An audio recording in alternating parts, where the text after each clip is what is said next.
Billy F. Gibbons and Fabrizio Grossi, and we are Supersonic Blues Machine, and you're watching and listening LINEA ROCK. Would you consider to do this professionally?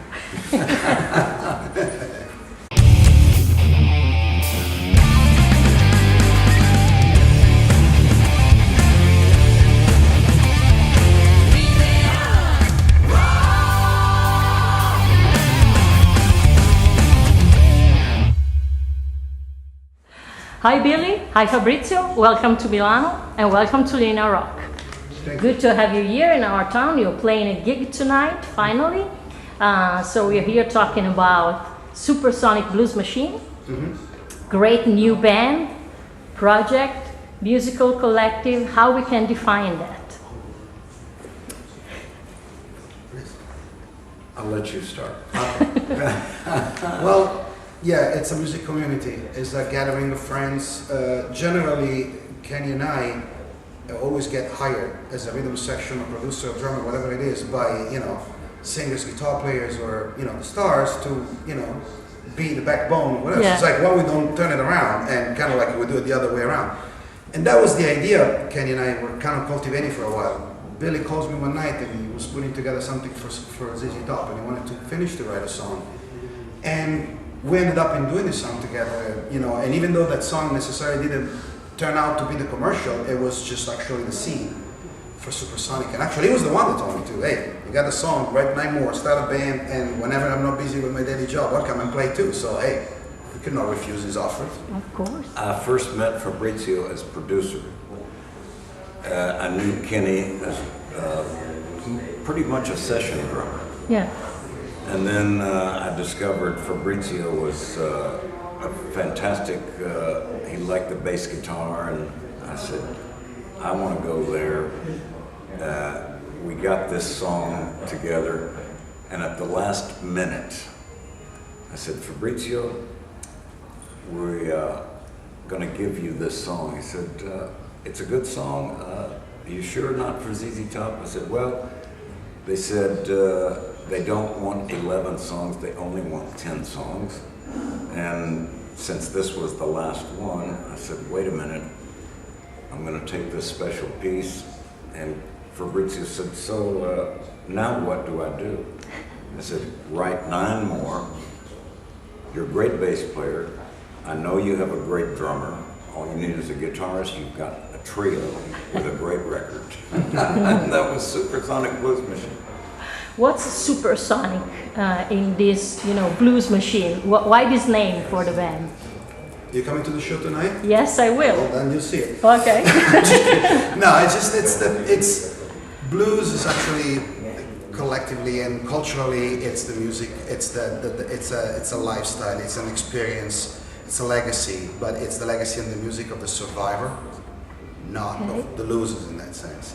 There is a specific form that everybody relates to when it comes down to blues. And I guess it kind of like sometimes, as much as we love it, tends to kind of like bound you and confine you into like a little package or box that might be deceiving. We like to add the term supersonic because we're aiming at this as it's a package, but we just kicked it and we just throw it up in space and see what happens. So we're looking at the future, obviously learning and admiring and respecting the legacy and the lesson of the past. Okay. Is blues still alive in these days? I mean, has it the same meaning and vibe as it used to be?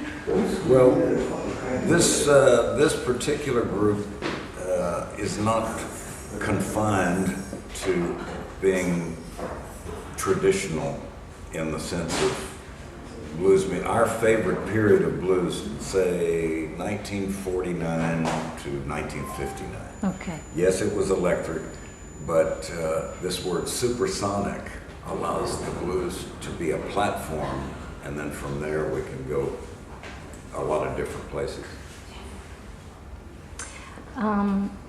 How does this feel different than anything you've done before? Any band or project that you've been involved before? Well, again, Billy will tell you his side of the story. For me, is the liberty of not having a boss that tells me, oh, this is the song and that's what you have to play night after night. You know, God forbid if you change an accent or if you add a note or if you remove a note.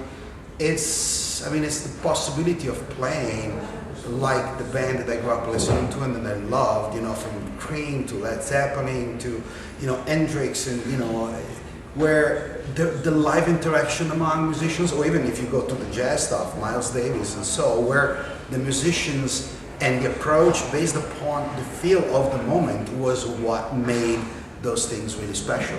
I mean, I'm not saying it in a braggadocious way, but every night that we play, of course I know the arrangements of my songs and the way they go, but I always make it a point to play them a little bit different.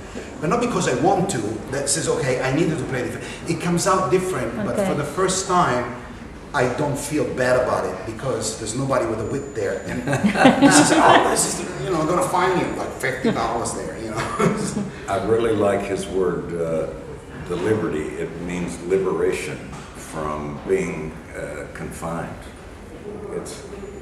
It's a really good time. And what's the original plan, like to make, you know, different records and to be a touring band, or it simply started, you know, as a jam between famous friends, you know, enjoying time together? Well, in addition to this concept of free form and liberation, Fabrizio was very particular to make certain that every invited guest was a talented contributor that would enrich the whole package. And so far, everybody has eclipsed, they've gone beyond what we thought, I know this player, yes, I can get along. All of a sudden it's like, how did you do that? How did you do that? We're all still learning. And the idea is to change lineup, I mean, through the years, or, I mean, is this stable in a sense? I mean, you, Fabrizio, are gonna be there, of course, all the time. How it's gonna, you know, develop? Well, he is the fearless leader. He won't tell you, but I will tell you, he is the fearless leader. Well, we all get along very well, like he was saying. I mean, and even when we're like in a large format and you have like all the other guys around, it's like, you know, a good football team of friends just coming together and just really noisy, but in a good way. So we're not really thinking in terms of like, oh, who's here now, who's there later, oh, this is my fair. I mean, this is what we're doing now. We're talking with Billy about what we could do. For example, next year is going to be a really, really busy year for him, and he's probably going to tell you about it. But we're already making plans of whenever we can, you know, just do like another run, another show. We can do this, we can do that. It's like, it's a very open thing. The thing is, just I don't think we play enough to satisfy the fact that we like this so much, you know. And it's always like somehow fresh, you know. And God knows, you know, I don't know. We want for sure some more recordings and for sure some more shows, but right now I cannot give you one. Okay. And you told before, you know, that this band, this project has, you know, a sense of liberty and freedom. How does it feel having the producer playing in the band and being also a songwriter and being a name like Fabrizio Grossi, which is a big name? Does this give an extra kick or extra stress to him and to you guys? Well, he's surrounded by great players. Okay. And we consider Fabrizio's presence as a cornerstone. It's very trustable, and therefore it's that trust allows repeatability. The good night on Monday becomes a good night on Tuesday, a good night on Wednesday. Every night's a good night. We got a cornerstone. Well, it's still if I make a mistake, I say, no, you played too many notes. Well, he's still kind with that, and thank you for it. The thing is, also, the answer for me lays also on what your concept of a producer is. Mm-hmm. I see a producer as director, a movie director. And funny enough, some of my favorite movie directors actually act in their movie, from Quentin Tarantino to Martin Scorsese, John Voight. It's just the fact that you, like he was saying, when you have so many talented people, first of all, it makes my job easy because I really don't have to really do much. I mean, I just let it shine. But it's the fact of you learn how to empower. And looking at this outside and kind of like making some decisions outside helps me to make the decision from the inside, meaning I know where to go or where not to go, so each one of our friends and colleagues that are doing what they're doing on stage, they don't get, you know, stumbled upon, or there is no confusion. Just like actually help everybody to do their own thing without getting in the way. I think that's very important. That's my concept of a producer. Producer means for me, sure, you're putting the whole thing together, but also being able to unleash the talent of every performer, whether it's an actor or whether it's a singer or a guitar player or drummer, to the maximum of her potential within what's called for in the project that you're working on. And this is the optimal situation. So if Billy can tell you, I would never, play this. Oh, you have to do this. You have to. Okay. Absolutely, it's quite the opposite. Actually, generally, it's everybody else that is telling me what to play. Did you record all together as a band? Because now with modern technologies, you can also be in 2 different rooms, 3 different rooms, also in 2 different cities, and you can make records. But the blues rock, is a matter of sweating together and be there in the same room. Did you record like this? Well, we do all the sweating together on stage. Okay. And we made tonight. It's a little cooler, but I prefer to get as far away from him as possible. Okay. Now, it depends, sometimes, well, at least we try to make sure that there is always interaction when we're doing some of the recording. Just because of the schedules of everybody else involved, sometimes it's difficult to get into a studio and lock ourselves in for 48 hours. However, let's say, for example, that maybe we put down, Billy and I often get to the studio, just put down some ideas, and then maybe we go back with Kenny, and Kenny records over what we do, but then we go back and maybe we'll record together. Okay, so there's always like an interaction of multiple parts. It's never like a septic thing where like, oh, I'm sending you the track, play on it. Absolutely no, we'll never settle for anything like that. That's okay. No.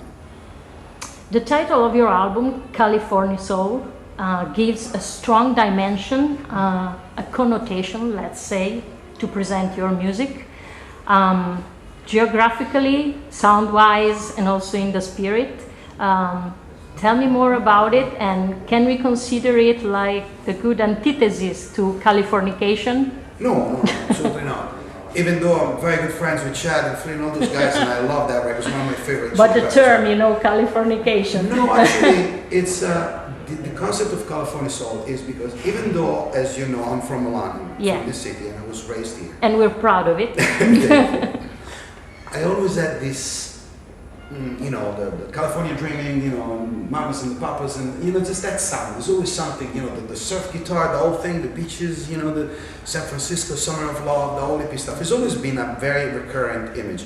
And when we were working on songs for the new record after West of Flushing, south of Frisco, we were talking with Kenny. He's like, hey, the best time, and we always talk about this because we're a big fan of 60s music, right? The best time ever for music, at least for me and most of our friends in Supersonic, is the 60s. The way the music was approached, all my favorite band either were active in the 60s or started in the 60s. The freedom and the connection between the music, the lyrics, and everything that was happening had a lot of relevance with the culture, the general pop culture that was getting formed around that time. And I think there was nothing better. I mean, Billy might tell you that was probably better than Texas at that time. But I think there was nothing better or more over-comprehensive than what was getting played on the radio station in California. If you have driven from Los Angeles to San Francisco between 1967 or 68 or 71, those 9 hours to do the PCH, I mean, you would have heard, from Sly Stone, Hendrix, and Allman Brothers, and George Clinton, and these guys, James Brown, Elmer James. I mean, it was a combination. It was not like a format. The radio was not like, okay, this is what we do, this is what it sells, this is. And funny enough, all that music and all the message was like very relevant, lyrically wise, and music wise to what we like. It was just like an overall hippie approach to something that was, at the end of the day, the continuation of the next generation to the blues that he was talking about from the 40s and the 50s. So it all came in together. The thing with Californisoul being a style of music, actually that's an English journalist, Peter Noble, that actually said, in fact, that's your style of music. Because we always say, no, we play 50 Shades of Blues, because we play all kind of stuff. Blues. Yeah. Both albums went, you know, in the top 15 of Billboard, so compliments for you guys, because it seems, you know, a lot of people, you know. Okay, so is there any song on the album that you think that sums up what Supersonic Blues Machine is all about immediately? It's hard to say. There's a wide range of expression. The good news is that I think one element that will not let you down is a solid backbeat. Every song, be it a slower ballad or something really super fast, it's all driven by a great backbeat. Okay. What's next for Supersonic Blues Machine? Is gonna be touring for the rest of the year, and do you have any plans for next year? Well, we're gonna start tonight here in Milan. And let's do it. And then we're gonna Let's get if they will allow us back, you know. It's part of, you know, the freedom thing, you know, not to make long-term plans for you guys. Well, it's also because of the fact, again, majority of people that are the active part of this band have very successful career already, and a lot of, I guess, commitments that are already been established, like from years ago. Yeah. But the will, and actually almost the need of fun, the need of the type of fun that we have when we're playing together, allow us to put these things together like we just did with this tour, and possibly, you know, plenty more to come. Billy, about ZZ Top, next year we'll have the 50th anniversary of the band. Do you have any special, you know, projects, plans already in the can, and what's next for you? I think first the three members have to come to realize that it's true. It's been 50 years, this is crazy. But it may not come around again for a rock and roll band. We'll probably do record, a tour, you know, we still like getting to do what we get to do. How can this, you know, never be a routine for you after so many years, you know? What's the trick? I pick up the phone, I call Fabrizio, and I said, now what? And it's always, it's always lifting. But before we close, I have a request with your permission. If we can extend this interview, I'd like to start over, and I will do it in Italian. Okay. Okay, let's do that. Thank you I very much. trust you. Thank you so much for your time. Thanks a lot. Thank you. See you next time. Yeah, Ciao. ciao.